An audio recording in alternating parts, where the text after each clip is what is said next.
Good evening, friends, and welcome to another edition of Dixie's Voiceover Confessional. Um, so there continues to be a little bit of awkwardness at Stormville Camp. Um, a lot of complaining, particularly from Mouse, that basically Gelmir has made this into an unfair sides situation, and that she doesn't want it to be a sides game, and it's a shame that we're making it so. And that her group, they're much more fluid and just a ragtag group of folks that are together just because of necessity. And I don't necessarily agree. To a degree, I can empathize with her perception. I know that Mouse is the kind of person that is very reliant on her own relationships in games, which is not anything to neg her on. I think that I've been clear in past confessionals that I think that it's just kind of nature that if you know somebody, you already know what your rapport with them is going to be like. And that goes for friends and enemies. When you're meeting people for the first time, there's not the layered history there. And as much as we try, especially in Alias, to maintain a level of, I'm going to say, just objectivity, I think that it can be easy to gravitate toward the familiar. That said, I don't know that I necessarily agree with Mouse's points about Gelmir being some well-oiled unit. Lendell was working with 2 extra votes and 3 immunity idols last round. And so Mouse has brought up, oh, you guys were so coordinated and you split. And it's kind of like, well, yes, we did. And the way that she characterized it, she tried to characterize it as us trying to get 2 of their people out. And it really wasn't that at all. It was entirely the fact that we figured we were going to need to try and dodge at least 1 idol. And we were hoping that by splitting votes across 2 targets fairly evenly, that we would hit at least 1 and not lose 2 people ourselves. I mean, the only person on our side that even had an idol was Spyro, and to be real, Spyro was never playing that idol on anybody but himself, especially with Quill immune. So I guess if Spyro had stayed their vote and had played that idol on himself, really all that our doubling across 2 people of our votes would have done would have basically guaranteed that there was no like overtime, so to speak, because, well, and I mean, they split votes too in a way. I mean, they say that, oh, Geralt, we just left him out of our plans. But the fact of the matter is they knew that Geralt was throwing a vote on Aerith.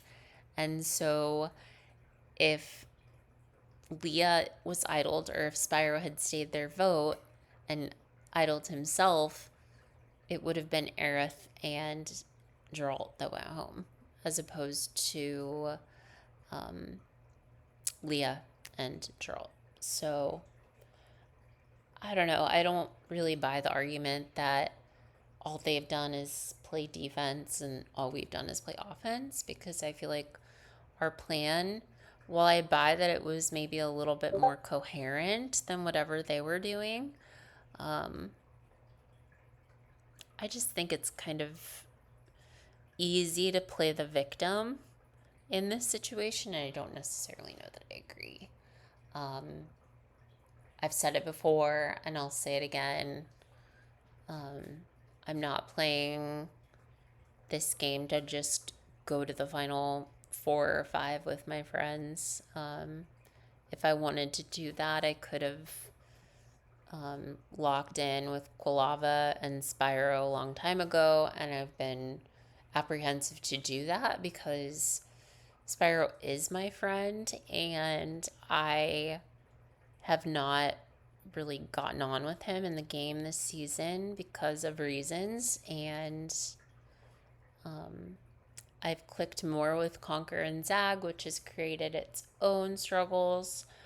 But I think that just goes to show that I'm open to working with the people that I'm clicking with. And I don't blame Spyro for putting his heel into the dirt with respect to sticking by his husband, Quilava. But Quilava is just a bit of a, kind of goof when it comes to text chat. And it's just like half the time I don't know what the hell he's saying. It's like he Aerith kind of said it best, but sometimes it's like Quilava thinks that we're all in his brain with him when he's typing things, but we don't have the context of his brain when we're reading the things that he's typed. So he'll be going on, and just half the time I have no idea what he's saying. And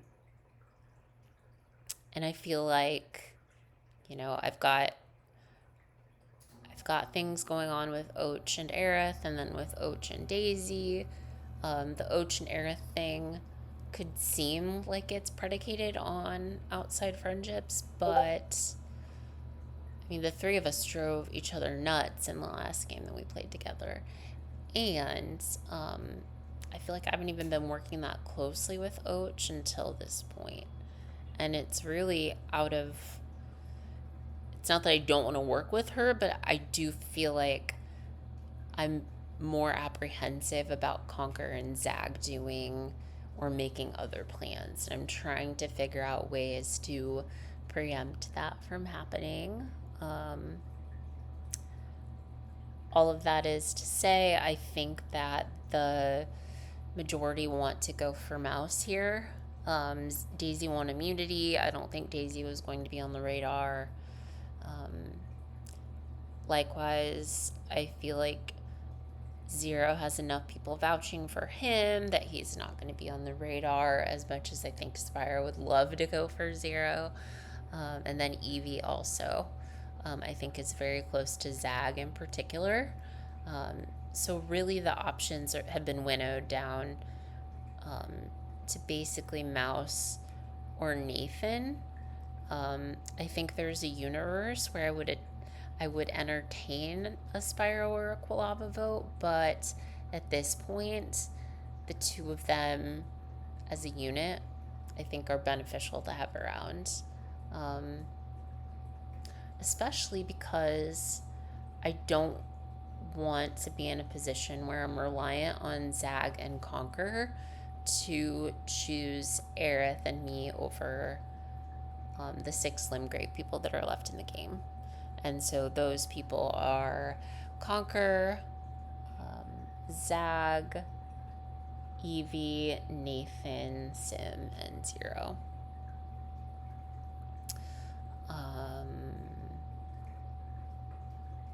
Yeah. It's kind of like Mouse is kind of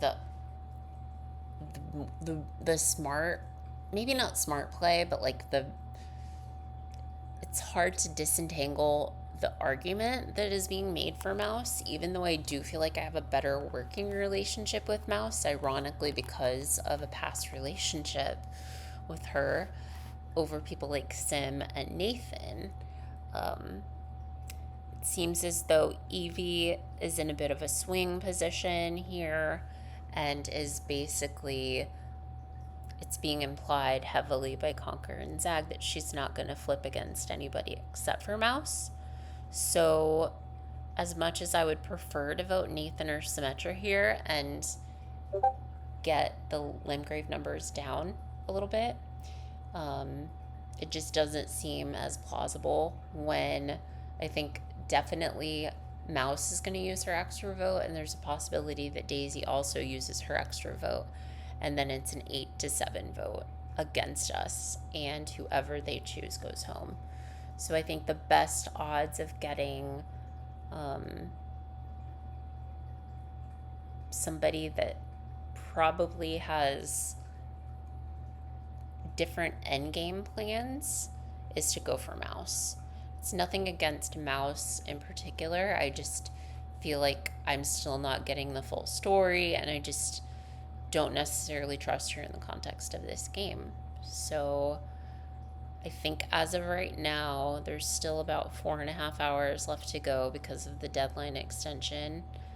Thank you, Conqueror, for that. Excruciating, but as of right now, it is looking like it's gonna be Mouse probably, with potentially Daisy holding on to her double, and Evie just outright voting for Mouse, or maybe flipping in a tie. I guess that would help her save some face potentially and not piss off as many people. And then I guess the next round, I would be interested in getting rid of somebody from original Limgrave. And while I would prefer it to be Nathan, and I think that that's probably doable, I think there are ways to effectuate that even if we don't have any Limgraves on board. I think that potentially Daisy's relationship with Ochette and I could come in handy at that point. And as far as I know, if Mouse goes tonight, then Daisy and I are the only ones left with, well, perhaps not the only ones left, but her power, her extra vote, and my vote assign power are the only vote powers that I'm aware of, and could tilt the sides in our favor to get somebody from original Limgrave out. The only thing that worries me about that is Daisy wanting to do Zag or Conquer, which I don't want to do, but I don't know. I don't think Daisy would be open to voting Nate. I don't think she'd be open to voting Evie.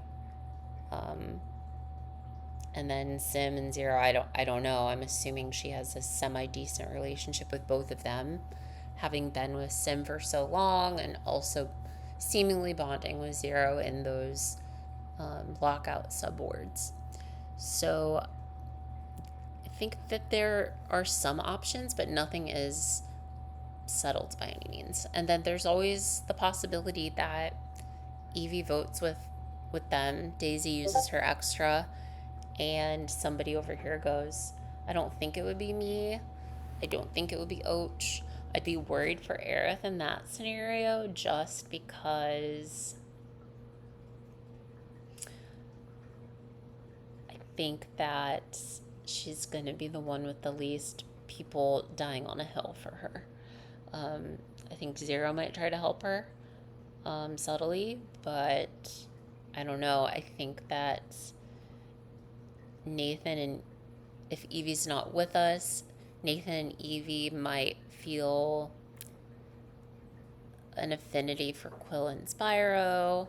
I think Daisy, regardless of what her long-term plans are, is going to want to keep Och and I around.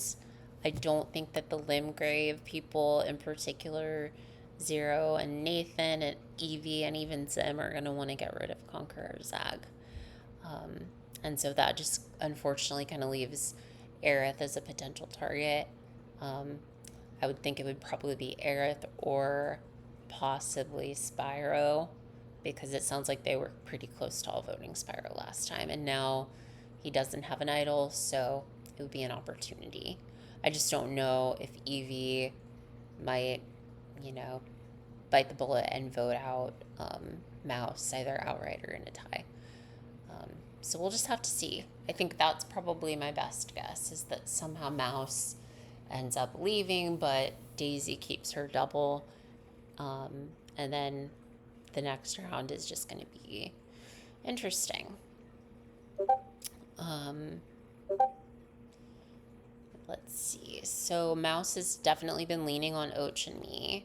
So I'm going to see what she has to say.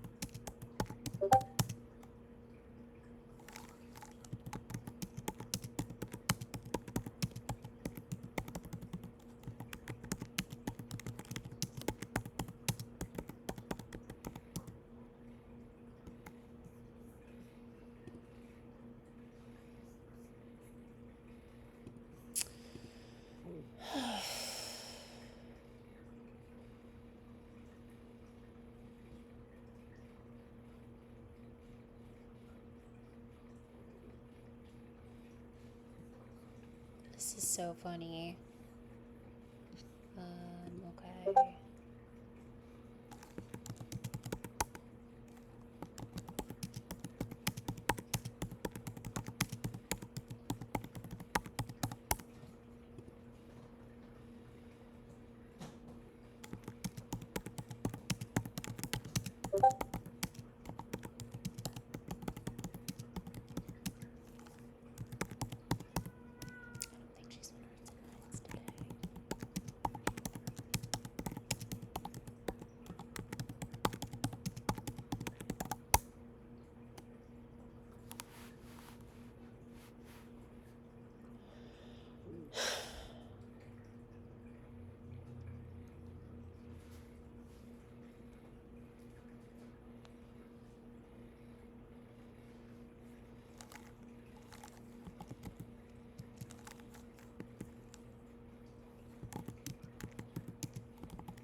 Okay, I'm so sorry that this confessional has been paused because everyone's popping off.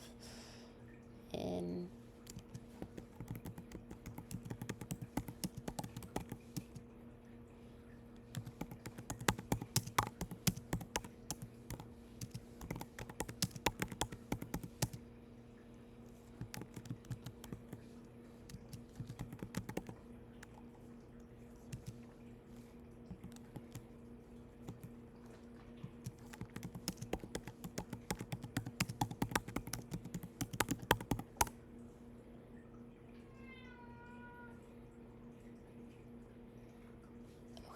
okay. Let's see. What did you say? Okay, and then we'll get to. Everyone stop talking.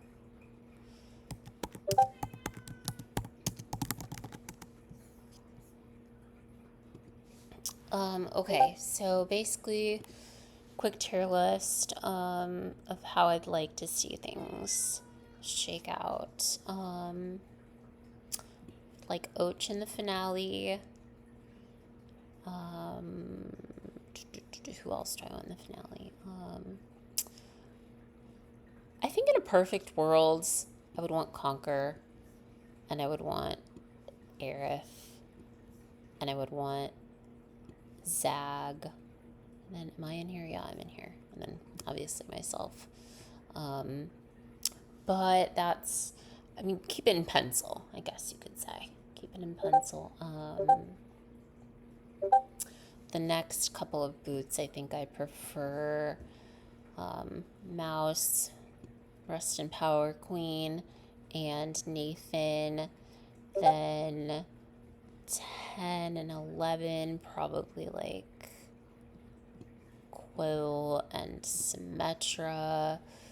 Final 9 to final 8, probably Spyro, and maybe Snipe Eevee, Love You Girl, and then kind of final 6, final 7, keeping some of the big threats around until then. Obviously, as you can see, my DMs are kind of blowing up, so I'm gonna go and talk and try to not die. But yeah, love you all. Dixie out.